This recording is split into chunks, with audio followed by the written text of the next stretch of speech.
जलपरी, जिसे अंग्रेजी में मरमेड कहा जाता है, जिसका सर और धड़ मानव स्त्री का और नीचे का हिस्सा मछली जैसा होता है। और इस पर कई कहानियां सुनने को मिलती हैं और कई बार तो अलग अलग जगहों पर मरमेड को देखा तक जा चुका है, जिसमें कई लोग दावा भी करते हैं कि उन्होंने मरमेड को देखा है, लेकिन सच्चाई तो कुछ और ही है। जलपरी का इतिहास कुछ ऐसा है जिसमें ये पता चला है कि जलपरियां धरती पर हुआ करती थी, भले ही उन्हें आज के समय में न देखा गया हो।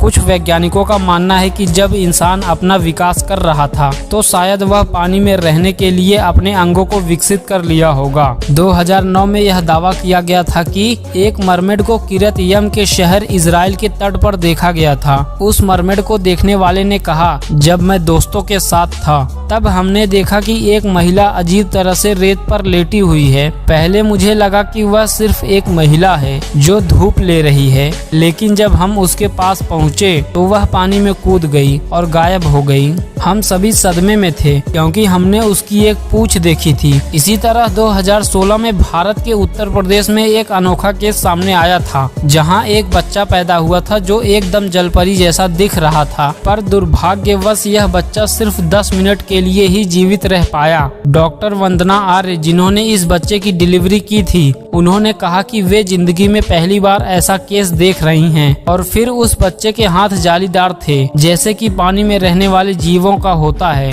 दरअसल यह एक बीमारी है जिसमें नवजात बच्चे के पैर नीचे से चिपके हुए होते हैं। इसके पीछे की वजह है कि जब गर्भ में विकास के दौरान मां की गर्भनाल 2 धमनियों को बनाने में असफल हो जाती है तो बच्चे के पैर अलग नहीं हो पाते। वो शरीर के किसी और अंग की तरह ही चिपके हुए बढ़ते हैं, जो देखने में ऐसा लगता है जैसे कोई जलपरी हो। लेकिन वैज्ञानिक जलपरियों के अस्तित्व को नहीं मानते। उनके अनुसार जलपरियां सिर्फ मानव की एक कल्पना है। ऐसे जीव का अस्तित्व पृथ्वी पर कभी था ही नहीं। लेकिन फिर भी आपने इनके इतिहास के बारे में जो कुछ भी पढ़ा हो वह झूठ नहीं है। उम्मीद करता हूँ आज की वीडियो आपको पसंद आएगी। सब्सक्राइब कीजिए इसी तरह के इंटरेस्टिंग और मिस्टीरियस वीडियोस को देखने के लिए।